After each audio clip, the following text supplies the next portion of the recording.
राम राम सभी साथियों को स्वागत है आप सभी का आपके अपने चैनल लर्नोलॉजी अड्डा में। पिछले 2 दिनों से प्रैक्टिस सेट की वीडियो नहीं आ रही थी, इसके लिए मैं क्षमा प्रार्थी हूँ। कुछ व्यक्तिगत कारणों से वीडियो नहीं अपलोड हो पा रही थी। तो चलिए डेली शाम को रट्टा मार सीरीज 5 बजे लेके आते हैं। आज उसी क्रम में हमारा प्रैक्टिस सेट 45वां होने वाला है। और अगर आपने पंचायती राज व्यवस्था के पिछली वीडियो नहीं देखी है तो मैं प्ले लिस्ट में एक लिंक दे रहा हूँ, जाकर आप देख सकते हैं। तो चलिए वीडियो को शुरू करते हैं, देखते हैं आज के पहले प्रश्न को। आज का पहला प्रश्न है हमारे सामने, स्वामित्व योजना किस प्रकार की योजना है। उस दिन जब हमने लास्ट क्वेश्चन को देखा था तो उसमें बात की थी स्वामित्व एक केंद्रीय क्षेत्र की योजना है और 24 अप्रैल 2020 को इसकी शुरुआत हुई थी। तो अब क्वेश्चन है, स्वामित्व योजना किस प्रकार की योजना है। केंद्रीय क्षेत्र की योजना है, केंद्र प्रायोजित योजना है, राज्यों की योजना है, या इनमें से कोई नहीं है। तो यह केंद्र सरकार की केंद्रीय क्षेत्र की एक योजना है, इसलिए हम ऑप्शन ए को क्लिक करेंगे और अगले क्वेश्चन की तरफ बढ़ेंगे। ऑप्शन ए बिल्कुल सही है। और बढ़ते हैं अगले प्रश्न की तरफ। अगला प्रश्न है हमारे सामने, स्वामित्व योजना का शुभारंभ कब किया गया था। तो जब पहले क्वेश्चन का मैंने अभी डिस्क्रिप्शन दिया तो उसमें बताया आपको 24 अप्रैल 2020 को स्वामित्व योजना की शुरुआत की गई थी। और ये स्वामित्व योजना होती क्या है, तो यह योजना ड्रोन तकनीक का उपयोग करके भूमि खंड की मैपिंग करके संपत्ति मालिक को कानूनी स्वामित्व कार्ड जारी करने के साथ गांव के घरेलू मालिकों को अधिकारों का अधिकार प्रदान करती है। इसलिए इसे मोदी गवर्नमेंट द्वारा बनाया गया है। चलिए बढ़ते हैं अगले प्रश्न की तरफ। अगला प्रश्न है हमारे सामने, राष्ट्रीय ग्राम स्वराज अभियान RGSA का शुभारंभ कब किया गया था। 24 अप्रैल 2018 को, 4 मार्च 2019 को, 24 अप्रैल 2020 को, या 15 मार्च 2018 को।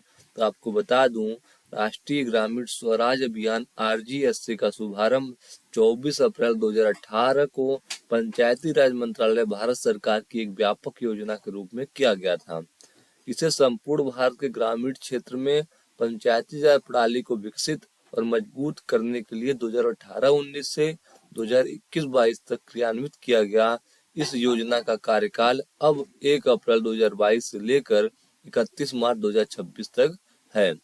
ठीक है, तो RGSA की शुरुआत कब हुई थी, तो 24 अप्रैल 2018 को हुई थी। कब हुई थी, तो आप कहेंगे 24 अप्रैल 2018 को हुई थी। और अगला क्वेश्चन भी इसी से RGSA से रिलेटेड है कि राष्ट्रीय ग्राम स्वराज अभियान किस प्रकार की योजना है। तो यह केंद्र प्रायोजित योजना है। स्वामित्व क्या था, केंद्र क्षेत्र की योजना था, और ये RGSA क्या है, तो केंद्र प्रायोजित योजना है। और इसमें जो है हमारा, इस योजना के तहत केंद्र और राज्य सरकारों द्वारा वित्तीय योगदान जो है 60% केंद्र सरकार का है और 40% जिस राज्य में वो अप्लाई हो रहा है वहाँ के लिए है। लेकिन अगर पहाड़ी राज्य है, उत्तर पूर्व के राज्य हैं, तो उसमें केंद्र 90% पैसा देती है और उन राज्यों को 10% पैसा लगाना होता है। चलिए बढ़ते हैं अगले प्रश्न की ओर। अगला प्रश्न है हमारे सामने, राष्ट्रीय ग्राम स्वराज अभियान RGSA की कार्यान्वयन एजेंसी क्या है। इनको जो काम देता है, कौन से मंत्रालय द्वारा काम मिलता है या कहाँ से मिलता है, तो ग्रामीण विकास मंत्रालय द्वारा, पंचायती राज मंत्रालय द्वारा, या पंचायती राज विभाग उत्तर प्रदेश द्वारा, या जिला पंचायत द्वारा। तो आपको बता दूं, जो RGSA का काम होता है वो पंचायती राज मंत्रालय भारत सरकार द्वारा होता है, जिसके मंत्री नरेंद्र सिंह तोमर हैं। चलिए देखते हैं अगले क्वेश्चन को। अगला क्वेश्चन भी हमारा RGSA से संबंधित है। राष्ट्रीय ग्राम स्वराज अभियान RGSA के संदर्भ में निम्न कथनों पर विचार कीजिए। अब कुछ कथन दिए गए हैं, 2 कथन है इनमें, RGSA से संबंधित है कि नहीं है, इनमें से सही है गलत है हमें बताना है। तो हमारे सामने पहला कथन है, पंचायतों को सतत विकास लक्ष्यों, सस्टेनेबल डेवलपमेंट गोल जिसे कहते हैं इंग्लिश में, और अन्य विकास उद्देश्यों को प्राप्त करने के लिए प्रभावी ढंग से कार्य करने में सक्षम बनाता है। तो यह बिल्कुल सही है। RGSA का मुख्य उद्देश्य यही है कि पंचायतों का सतत विकास होता रहे और प्रभावी ढंग से वह कार्य कर सकें। दूसरा कथन है, इसकी कार्यान्वयन एजेंसी पंचायती राज मंत्रालय भारत सरकार है। जैसा कि आपने अभी अभी पिछले क्वेश्चन में देखा ही था, कार्यान्वयन एजेंसी जो है पंचायती राज मंत्रालय है। तो दोनों कथन सही हैं, इसलिए हमें ऑप्शन चुनना है C, 1 व दोनों सही है। चलिए देखते हैं अगले प्रश्न को। अगला प्रश्न है हमारे सामने, सूची 1 को सूची 2 का मिलान कीजिए। इसमें 4 योजना दिए गए हुए हैं, अभियान दिए गए हुए हैं और उनके वहाँ सामने डेट दिए हुए हैं, कब इनकी शुरुआत हुई थी, उनसे हमें इनका मिलान करना है। तो जो राष्ट्रीय ग्राम स्वराज अभियान है, अभी अभी आपको मैंने बताया था ये क्वेश्चन, तो 2018 में इसकी शुरुआत हुई थी। कब हुई थी? 2018 में इसकी शुरुआत हुई थी। उत्तर प्रदेश ग्राम पंचायत अधिनियम कब पास हुआ था? तो उत्तर प्रदेश पंचायती राज अधिनियम हमारा 1947 में पास हुआ था, ये आपने पढ़ा ही होगा। उसके बाद स्वामित्व योजना की आज हमने बात की। स्वामित्व योजना की शुरुआत कब हुई थी? तो स्वामित्व योजना की शुरुआत 2020 में हुई थी। उसके बाद देखते हैं अगले प्रश्न को। उत्तर प्रदेश क्षेत्र पंचायत तथा जिला पंचायत अधिनियम कब पास हुआ था? तो यह भी आपको पता है, बलवंत राय मेहता कमेटी की सिफारिशों के बाद 1961 में इसका गठन किया गया था। तो आपने चारों अभियानों या योजनाओं को देखा और उनका प्रारंभ वर्ष भी देखा, जो कि बिल्कुल सही है। अब मैच कर दिया है हमने, इसे आप याद कर लें, परीक्षा के दृष्टिकोण से बहुत ही महत्वपूर्ण है। बढ़ते हैं अगले प्रश्न की ओर। अगला अगला प्रश्न है हमारे सामने, 5वें राज्य वित्त आयोग के अनुसार स्थानीय निकायों को वितरित किए जाने वाला निवल का राजस्व कितने प्रतिशत है? 15%, 12.5%, 13.5% या 17%? जिसका सही जवाब है 5वें राज्य वित्त आयोग के अनुसार स्थानीय निकायों को वितरित किए जाने वाले निवल कर राजस्व 12.5% है। यह शहरी स्थानीय निकायों के लिए 7.5% और पंचायती राज संस्थाओं के लिए 5% है। तो चलिए बढ़ते हैं अगले क्वेश्चन की तरफ। इसका आंसर जो होगा वो 12.5% होगा। अगला क्वेश्चन है हमारे सामने, नागरिक चार्टर दस्तावेज क्या है? सेवाओं का मानक है, विकल्प और परामर्श है, शिकायत निवारण है या उपयुक्त सभी है? जो नागरिक चार्टर है ना, नागरिक चार्टर एक दस्तावेज है जो सेवाओं के मानक, सूचना, विकल्प, परामर्श, गैर भेदभाव, पहुंच, शिकायत निवारण, शिष्टाचार और पैसे के मूल्य के संबंध में अपने नागरिकों के प्रति संगठन की प्रतिबद्धता पर ध्यान केंद्रित करने का एक व्यवस्थित प्रयास का प्रतिनिधित्व करता है। ये जो नागरिक चार्टर होता है या सिटीजन चार्टर होता है, वह हर विभाग में सरकार के होता है। उसमें सब ये चीजें बताई जाती हैं, क्या क्या वो सेवाएं देते हैं, कितना फीस लगता है, कैसे शिकायत का निवारण होगा, इस प्रकार का। इसलिए ऑप्शन डी जो है वो बिल्कुल सही है। हैं अगले प्रश्न की ओर। अगला प्रश्न है हमारे सामने, ग्राम पंचायतों के लिए मॉडल नागरिक चार्टर का लक्ष्य है सुशासन, सेवा वितरण में सुधार। ए और बी दोनों सही हैं, न तो ए न तो बी सही है। तो आपको बता दूं, जो नागरिक चार्टर है, सिटीजन चार्टर है, वो सुशासन के लिए भी है और सेवा वितरण में सुधार के लिए है। इसलिए ऑप्शन सी जो है वो बिल्कुल सही है। ठीक है, बढ़ते हैं अगले प्रश्न की ओर। अगला प्रश्न है हमारे सामने, ग्राम पंचायतें नागरिक चार्टर तैयार करने की प्रक्रिया में शामिल नहीं होते हैं। तो इसमें क्या है, क्या सही है क्या गलत है? प्रत्येक पंचायत द्वारा अलग अलग नागरिक चार्टर तैयार किया जाता है। अब हर ग्राम पंचायत इसलिए नहीं होते क्योंकि हर ग्राम पंचायत का अपना अलग अलग सिटीजन चार्टर होता है। प्रत्येक सेवा की समय सीमा पर विचार किया जाता है कि कुटुंब रजिस्टर जो 1 दिन में बना दिया जाएगा, बर्थ सर्टिफिकेट 3 दिन में, मृत्यु सर्टिफिकेट 3 दिन में। इस प्रकार से समय सीमा हर चीज की तैयार की जाती है कि अगर कोई शिकायत कर रहा है तो उसे 1 हफ्ते के अंदर निवारण करना है। इस प्रकार से हर ग्राम पंचायत अपना अपना बनाते हैं। उसके बाद सी ऑप्शन है, पंचायत सचिव तथा संबंधित विभागों के अन्य अधिकारियों की राय ली जाती है। यह भी बिल्कुल सही है। उपयुक्त सभी डी ऑप्शन है, तो डी ऑप्शन बिल्कुल सही है। ऊपर के तीनों जो ऑप्शन हमने पढ़े, कथन पढ़े, वो बिल्कुल सही है। बढ़ते हैं अगले प्रश्न की ओर।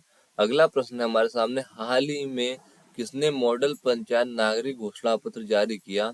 पंचायती राज मंत्री ने, नागरिक उड्डयन मंत्री ने, वित्त मंत्री ने या ग्रामीण एवं विकास मंत्री ने? तो हाल ही में केंद्रीय पंचायती राज मंत्री ने एक मॉडल पंचायत नागरिक घोषणा पत्र जारी किया है। यह घोषणा पत्र एक ओर नागरिकों को उनके अधिकारों के बारे में जागरूक करेगा, वहीं दूसरी ओर पंचायतों एवं उनके चुने हुए प्रतिनिधियों के लोगों के प्रति सीधे जवाबदेह भी बनाएगा।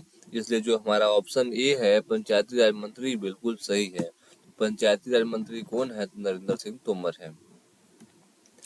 अगला प्रश्न है हमारे सामने, पंचायत नागरिक घोषणा पंचायती राज मंत्रालय द्वारा किसके सहयोग से तैयार किया गया है?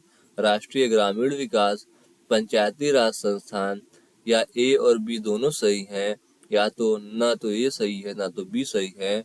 तो ए और बी दोनों सही हैं, दोनों के सहयोग से बनाया गया है, राष्ट्रीय ग्रामीण विकास के सहयोग से और पंचायती राज संस्थान के सहयोग से।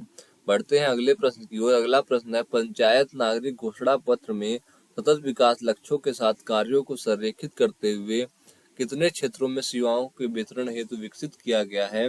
25 क्षेत्रों के लिए, 18 क्षेत्रों के लिए, 20 क्षेत्रों के लिए, तो 29 क्षेत्रों के लिए। तो आपको पहले से ही पता होगा, पंचायत नागरिक घोषणा पत्र में सतत विकास के लक्ष्यों के साथ कार्यों को संरेखित करते हुए 29 क्षेत्रों में सेवाओं के वितरण हेतु विकसित किया गया है। कितने क्षेत्रों में? तो 29 क्षेत्रों में आपका सही जवाब होगा। बढ़ते हैं अगले प्रश्न की ओर। मेरी पंचायत मेरा अधिकार जनसेवा मेरे द्वारा अभियान कब शुरू किया गया था? 1 जुलाई 2021 को, 1 जुलाई 2022 से, 1 अगस्त 2022 से, या 1 सितंबर 2021 से?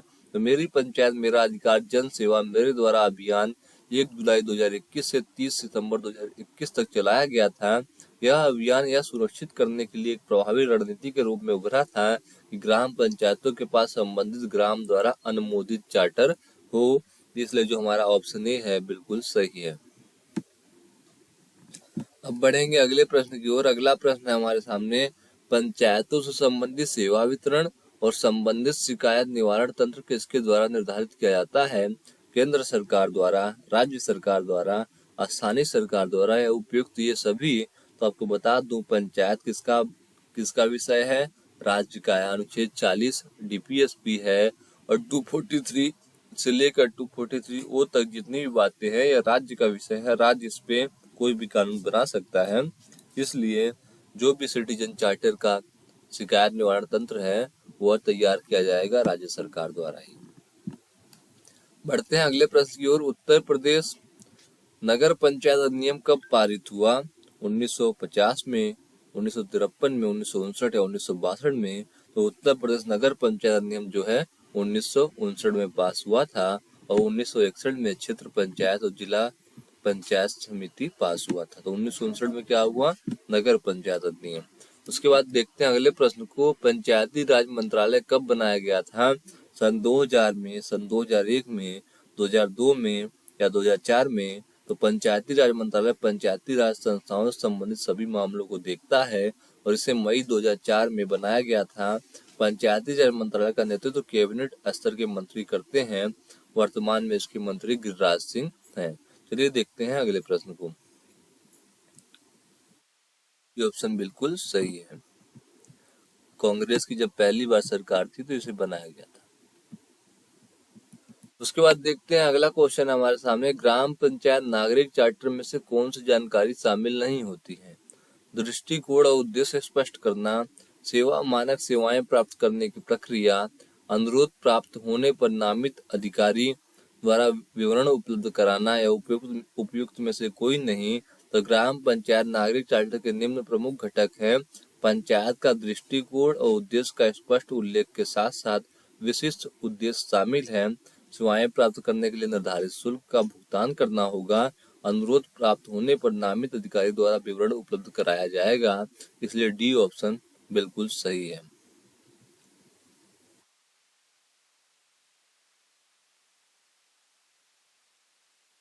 क्वेश्चन में देखिए शामिल नहीं होती है, इसलिए तीनों शामिल है, इसलिए उपयुक्त में से कोई नहीं ऑप्शन बिल्कुल सही होगा। आज के आखिरी प्रश्न को देखते हैं। सेवा मानकों के तहत जानकारी प्राप्त करने के लिए आवश्यकता होती है सेवा का नाम, सेवा का विवरण, सेवा प्रदान करने की समय सीमा, या उपयुक्त सभी। अगर आपको सिटीजन चार्टर से कोई जानकारी लेनी है तो उसमें नाम, विवरण, सेवा प्रदान करने की समय सीमा, फीस जो भी है, इन संबंधित सारी बातें होंगी, इसलिए डी ऑप्शन बिल्कुल सही है। आपने आज के 20 क्वेश्चनों को देखे, समझे और याद भी हो गया होगा। तो आपने यहाँ तक वीडियो देखा, वीडियो अच्छी लगी तो लाइक करना, कमेंट करके कुछ पूछना बताना हो तो जरूर करना, और चैनल को सब्सक्राइब नहीं किया सब्सक्राइब कर दें, जैसे सबसे पहले आपको बीपीओ संबंधित सभी अपडेट मिलते रहे। तब तक के लिए धन्यवाद दोस्तों, जय हिंद।